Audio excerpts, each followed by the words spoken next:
Hey y'all, welcome to another episode of Gift of Gab. I am your host, Gab. We are back with the visuals, y'all. First one of 2024 and first guest of 2024. Well, I have a very special episode today. I mean, typically we talk to the ladies on this show, Coach B, but today Yes, is ma'am. very special because I want to talk to my guys, my Black guys out there. And to get things kicked off, the name of today's episode is Black Men Deserve Therapy Too. Y'all, like Coach B already agreed. He already agreed. And so on Yeah. today's show, our special guest is Coach B. Welcome to the show, Coach B. Happy to have you. How you doing today? Listen, life is good. I'm blessed. I appreciate you for having me, Miss Gabby. I appreciate that. Absolutely. It's a pleasure to have you here. So, Coach B is a pre-licensed therapist, like pre-med, right? Like a doctor, Yeah. just got to do a few more operations and we right there. Did I get that Yeah. correct? Yeah. All Well, right. I'm a therapist. Well, in the state of Florida, you can practice therapy, but as far as taking insurance, you have to be licensed to take insurance in the state of Florida. If not, you have to either have a supervisor or work with an agency. But Okay. I work with a supervisor, but I own my own agency. Yes, touchdown therapy. Is that correct? Yes, ma'am. All right. Let's start there. Why the name touchdown therapy? Touchdown therapy is just one of those. Um, I think as far as the touchdown piece of it, I think the touchdown is one of the most popular, terms or scores that we have in Americanized football, and everybody either knows football, have looked at football, or know someone who has played football. And when you hear the word touchdown, it's like it just resembles that we score, we're Yeah. up. It's a victory. We got it in the end zone. It's a goal that we were able to reach. What we did, we were able to execute Yeah. the proper way, all of the practice, all of the ups and downs we had to go through to get to this moment. It finally worked out. It's working, you know. So, Yeah. so I just took that piece of it and said, you know what? Let's add the therapy onto it. Touchdown therapy. And it Yeah. helps me also relate to a lot of the guys that's out there. A Mm. lot of guys, Yeah. they don't like to come to therapy. They don't want to come to therapy. They don't think they need to come to therapy. Yeah. But whenever they see someone like myself and they hear the business touchdown therapy, they're like, you know what? Let me look into it. You There's a know, little bit of relaxation there. Like, yeah. okay, it's touchdown Hmm. therapy. Don't sound so like, Yeah. ooh, what am I walking into? I know this term is familiar. It kind of shifts some in their brain, maybe that Yeah. goes, okay, I feel comfortable with that. Yeah. I I feel a little like bit better. that. I Yep. absolutely like that. So, Coach B, tell us a little bit about yourself, and tell us, what made you want to become a therapist? Um, well, when it comes to therapy, it's well for myself. I grew up right here in Plant City, Florida. Right in the heart of Florida, east side of Tampa, west side of Orlando, and growing up in the regular single parent household. A lot of trauma, a lot of arguing, fussing, fighting, generational trauma going on, and it wasn't too many people that looked like me that was doing therapy. Matter of fact, I Yeah. didn't hear about therapy or what therapy was or how it worked until I was grown. Mhm. So it wasn't talked about. And we never talked about therapy in the household. And Yeah. any time I've kind of heard of therapy, if it was connected to somebody that's mentally ill, like they're Yeah. mentally sick, or they were they was you can kind of see them having mental breakdowns or Right. um uh my grandma used to call them special. It's like Yes. that they had to go to therapy. Yeah. So we didn't relate therapy to just someone walking off the street normally just having just emotional issues or Yeah. depression or anxiety. Those people didn't need to go to therapy. So Right. it wasn't talked about like that. So that's one of the reasons that I wanted to become a therapist because again, It wasn't talked about. I Yeah. know for a fact I needed it. A lot of people in my family needed it, but I know for a fact me personally, I needed it to survive. And it's not too many people that look like me doing therapy. It's just not like us black heterosexual males. We make up point right around 0.4, maybe 0.5% of all of the Yeah. therapists in the United States. So it's Yep. it's not too many of us. Yep. I actually wanted to plug my little tidbit right there. Go According ahead. to American Psychology Association, it says that Black men finding the same race therapist, it's really hard because y'all only make up about 4% of the market. And that's really hard, right? Because we want somebody, most of us, right? We Mhm. want somebody that looks like us. We want somebody that we feel like you can relate to us. So that is, I mean, we got to get those numbers up, right? We got to get more Black men not only in therapy on the side of a patient, but also as the one who is giving the care. So I think that's very noble of you because I mean, I know I come from a family that it was just like take it to God. Mhm. If a person was not recognizably in distress, you don't need therapy. Exactly as you said. I can't see you having a moment, having an episode. So you really don't need therapy. You just need to go lay down, probably drink some ginger ale, depending on who you're talking to, Yeah. and just pray it away, ignore it away, and just keep going. Just keep right on going. So I'm very glad that you highlighted that because that is the norm in the Black community for most of us. We don't talk about things. We don't address things unless is just right there in your face. We just kind of push it under the rug and take it to Jesus, Yeah. figure it out. I've been through it. You'll be okay. I made it. It's kind of one of those things. So, Yes, ma'am. um, so let's talk about specifically Yes. Black men. Why is it important for a Black man to go through therapy or to go to therapy? I'm sorry. I think it's important for a multitude of reasons. To be a better husband, we need to Mm, go to therapy because our moms are not married. mhm, Our moms are single parents, but we want to grow up and be a good husband, or mhm, we want to be a husband, but we never seen a husband. We never seen how a husband operates. We never seen how a husband like what's their duties, what's their role, right. what do they need to bring to the table? Mhm, We never seen that world. We just mhm, again 85% of us grow up in a single parent household. yeah. 85%. Mhm, So that's one of the reasons we need to go to therapy. Another reason is to be a better like human being, to be a better man. mhm, Again, 85% of us we never lived in a house with a man. mhm, I remember my mama telling me, "Oh, you the man." I was 9 years old, probably younger than that, but I was always the only man in the house. But it was like, "Oh, you the man in the house. You get to take out the trash." I never understood, what that was or what that meant. You know, right. it was just something that I just kind of grew into, Mhm, so it's another reason why we need to go to therapy, and a lot of us are going to be fathers because mm, we grow up, we're on the we're on the latter part of that 85% that's living with our mothers, but we are the fathers. Like nobody, mm, where's the father in that right. 85%? Like where are they?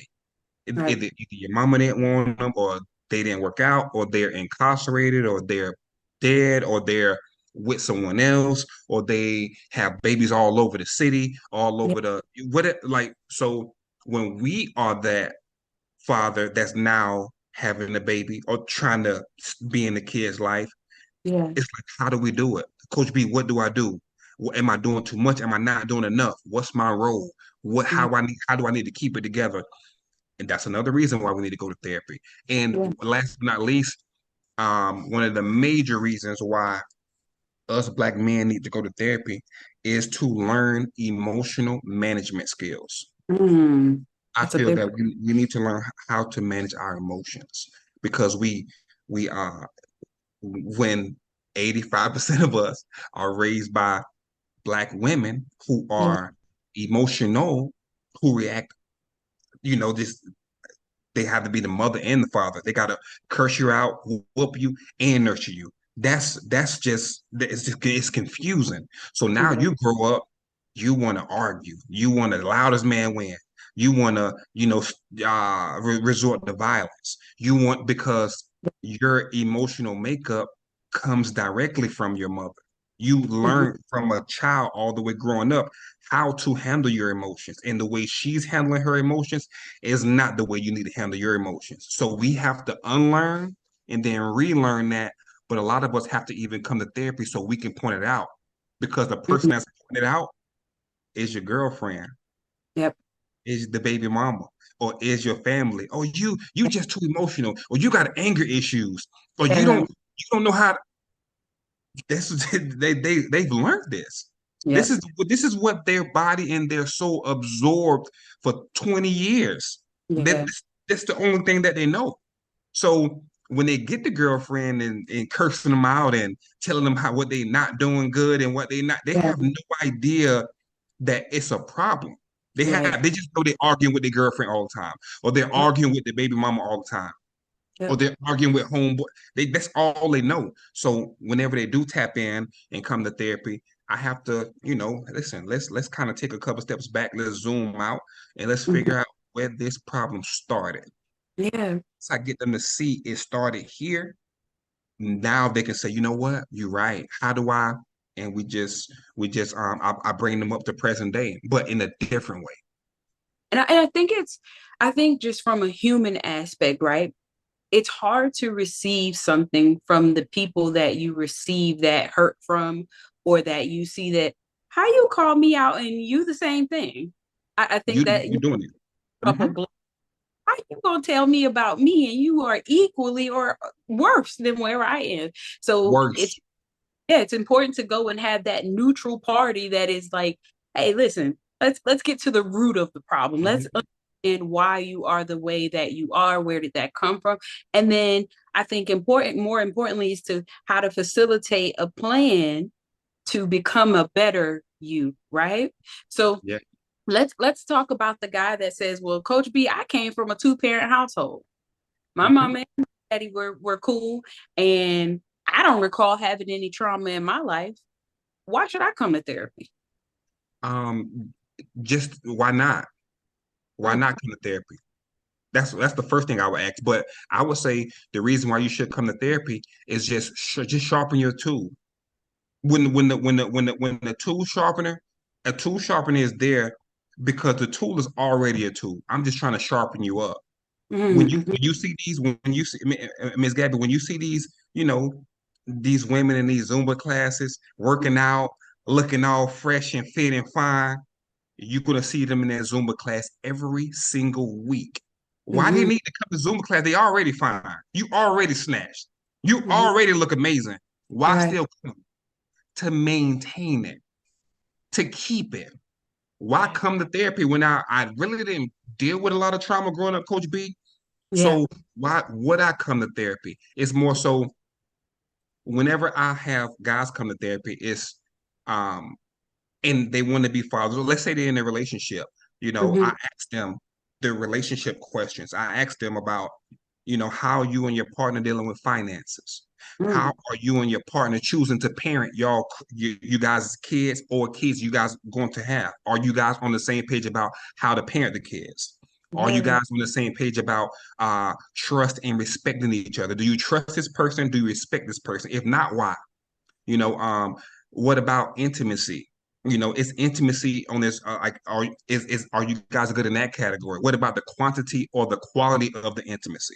You know, Yeah. and what not necessarily the intercourse piece of it, but more so the throughout the day piece. Are you guys texting and connecting with each other? Are you Mm-hmm. guys connecting at the end of the day to where communication is the main piece of the whole entire relationship? And last but not least, how is effective communication? Mm. Not just communication, because again, yelling, cussing, screaming, ignoring you, slamming doors, that's communication. It's just Right. negative communication. But how are you guys choosing to effectively communicate with one another without all of the screaming, yelling, hollering, and fussing? Yeah. That oh man, that was a lot, Coach B, but that was all the right things, right? It's Man, not just that you're doing it, is how you are doing it, right? yes. Because Mhm. like you said, slamming doors and cussing each other out, we are definitely communicating. We telling each other something, but it's Mhm. probably in one ear and out the other because of the way we are choosing to communicate with you. Man. Um, that's big. And I want to plug something else here. So from according to the National Library of Medicine, I Mhm. think results are just wild to me, right? Because currently, I think Black people make up about 14% of the nation. So those of us who identify as Black or African American. And the statistics are, according to a 2018 report, 62% of Black males have directly experienced a traumatic event in their lifetime. 72% have witnessed a traumatic event. 59% have learned of of a traumatic event involving a family member or a friend. Yet 56 to 74% of Black men have unmet needs for mental health services. When I spit out those numbers to you, those statistics, what does that tell you? What does that say to you as a Black man? It's sad. It's sad. You know, I just, as a Black man, just thinking about it can almost make you cry. It's just, you just feel undervalued, you know? Mm, Um, we talking about a Black man, a race of people that was considered one of the most important people in society. mm, When dating back into slavery, so Black slaves was the most expensive person you can buy. mhm, Like the most expensive. Like you have a Black slave versus an Irish or versus a da da da. This is top dollar. Now, all the way down to now, you just devalue. Like we don't even need you anymore. mm, We don't need you. We don't want you. We trying to do everything we can do to just have you go extinct. We don't want you in the household because of how we doing the child support and the people getting WIC or not WIC but food stamps, and so you can't be in the household. yeah, With people on Section 8. The jailhouse is full of like it was just the slavery all over. The jailhouse is full of us. You right. know, um, we killing each other. You were Mm, choosing to kill each other. Black on black crime. Now then, you police brutality. Like it's just so many statistics show that we're just not valued, and it's like we need to value ourselves first. Like, mhm, how do we value us first? Because I love me. I yeah, love me and I pour into me each and every day. But if you have a society and social media shows you that certain Black men or the masses are just not valuing themselves, how can you? When we don't see that image of their culturally appropriation of people valuing us, how can we value us? Like you just spit out the statistics, that's real. And it's yeah, probably worse than that. yeah, This is just what they were able to grab. It's probably way worse than that, absolutely. And it's like, what do you do? So I look at it as I can't, I not that I can't, I just want to make sure I'm doing my part Mm, in trying to help out as much as I can.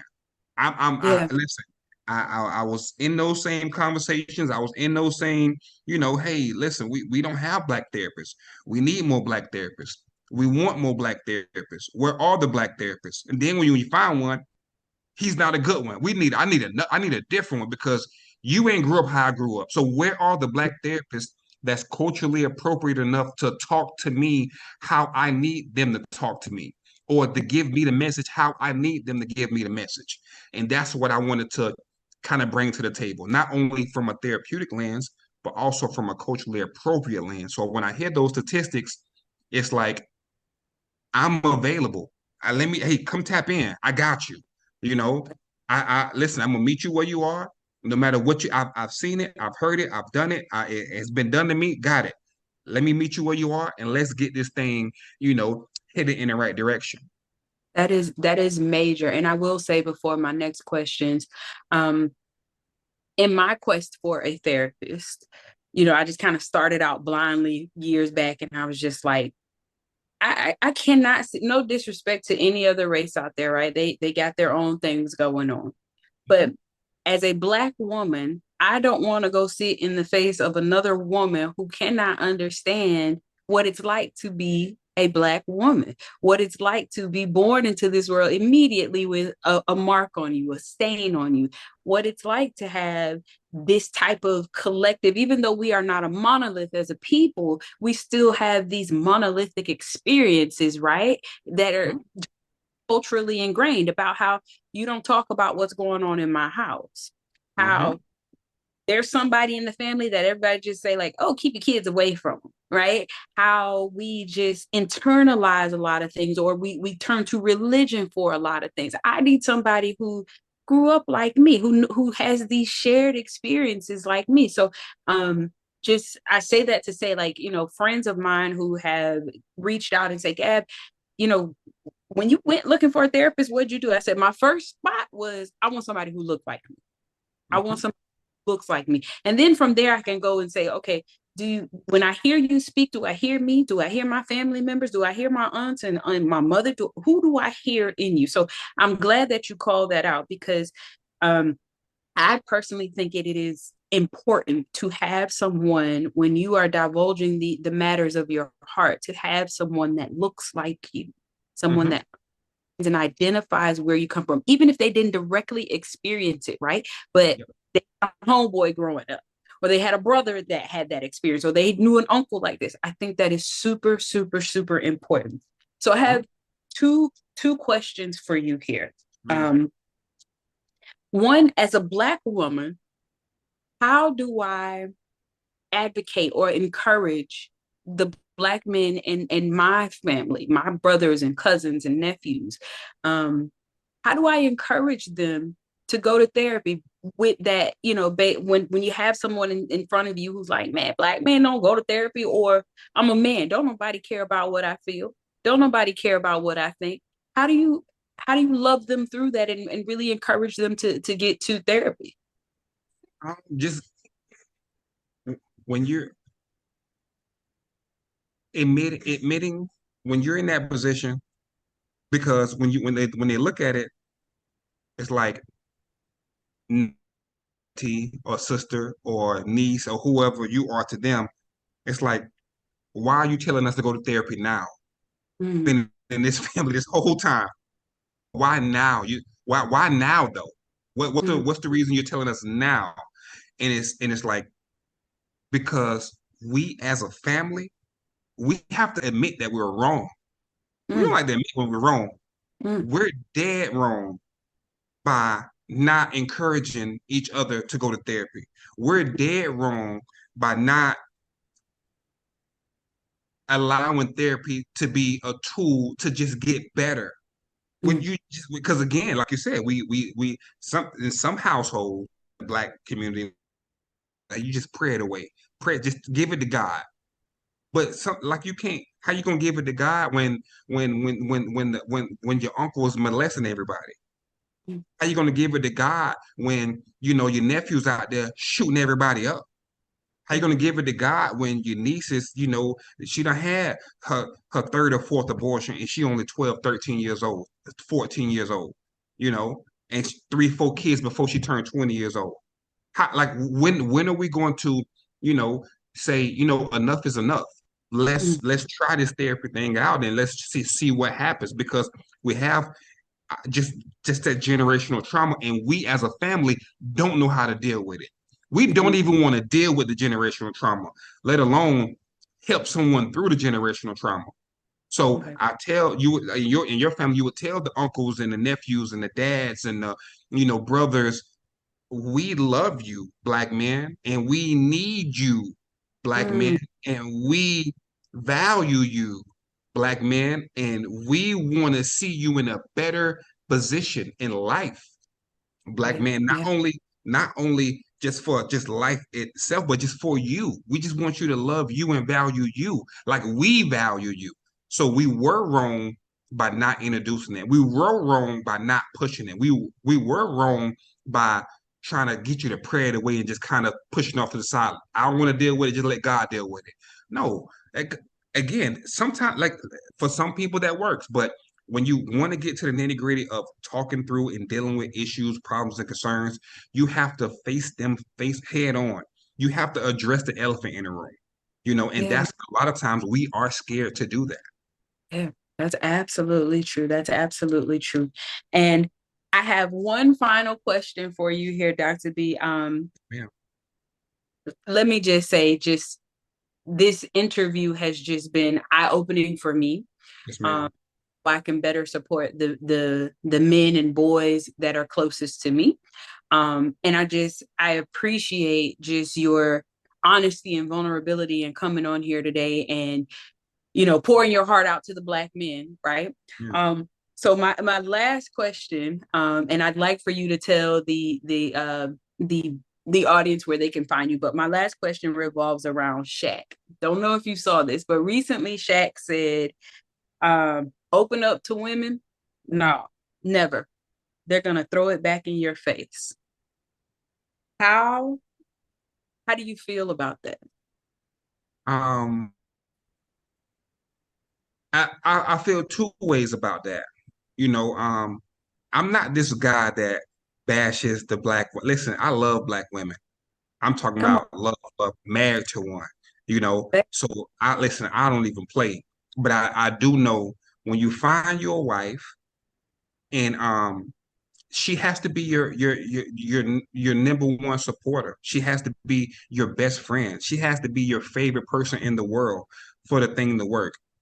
It Yeah. doesn't matter if you know everything about her, she knows everything about you. What love is that I know everything about you, and I can press this chaotic button in your soul to just blow the whole roof off of this, but I'm not going to do it because I Mm, cherish you and I love you and I appreciate you and I value you and I need you. So Shaq mhm. is he's talking from a hurt, he's coming from a hurt place, in my opinion, because of people in his life he said certain things to, and they just may have came back and just when he made them upset, they just might have spewed some information or some business, but it's not the case. His mom is married to a black man, the guy that was in the Marines that kind of made Shaq who he is, Shaq's stepdad. Shaq don't think like this about his mama. His Right. his stepdad doesn't think like this about Shaq's mom because Yeah. she's just not that type of person. Yeah. So we can say the people that you have dealt with, Shaq, have spewed certain information or certain business, but not everybody is like that. But again, I understand that because when people are hurt people. When you're arguing, sometimes people don't play fair. When you Yeah. when you're beefing with each other, sometimes things come out that you regret Yeah. and that you shouldn't have said. But that's Yeah. why when you have that person that's closest to you, you have to always work on that relationship. You have to nurture Yeah. that relationship. You have to stay connected in that relationship. You know, Yeah. so no matter what, listen, I want my wife to know everything about me, everything, top to bottom, bad, ugly, whatever the case may be. And if she chooses to constantly throw things in my face, to constantly berate me, that's her choice. Yeah. I don't have to choose to be with that person, but that's her choice. And I'm not going to Yeah. go around scared to divulge information because you might then come back at me and say something. I'm not living like that.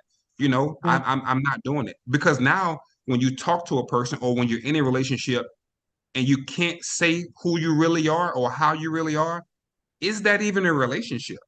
Mm. Like what are we talking about there? Can you really get married to a person that you really can't talk to and keep it real with?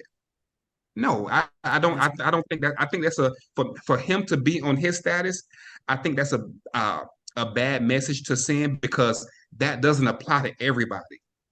And you right. being Shaq, Absolutely. someone that's monumental in our community, it Yeah. should have been a little bit more context behind that because there's so many people that needs more of that conversation or that needs to ask more questions about that. But I'll say that doesn't fit all relationships or all people. We're talking from a hurt person. And Shaq sits down with a therapist and talk. If Shaq come talk to me, you know, come sit That's on right. my come sit Shaq, come sit on Coach B couch. I promise you, I got you. You will look That's this. You will look at that totally different. Totally right. different. Coach B, tell the guys where they can find you. And might I before let me plug Coach B. One of the things that really encouraged me to reach out for this conversation is because Coach B is also LGBTQIA plus friendly, and we love Yes. that. We love that. So please tell the people where you can be found, how they can get in touch with you, how they can take advantage of your services. Yes, ma'am. You can find me at well, all social media platforms, but TikTok first, and then Instagram. It's this, and also Facebook. All one word: Touchdown Therapy. It's all one word put together. No spaces, no dots, no underscores. All one word: Touchdown Therapy. And when you go to my social media on TikTok or Instagram, you can click the link in my bio. It'll take you right to my direct page, or you can call the number in my bio as well. That's my direct line, my direct touchdown therapy line, to where I will answer the phone. I'm a real person. I'm my own assistant and secretary and accountant and all that good stuff. So just tap in, share my content, like my content, and let's collab. Let's do business with each other, and let me help you out through any of the problems, issues, concerns, or questions you may have. All right, Coach B, thank you so, so very much again. I appreciate you sincerely for being here.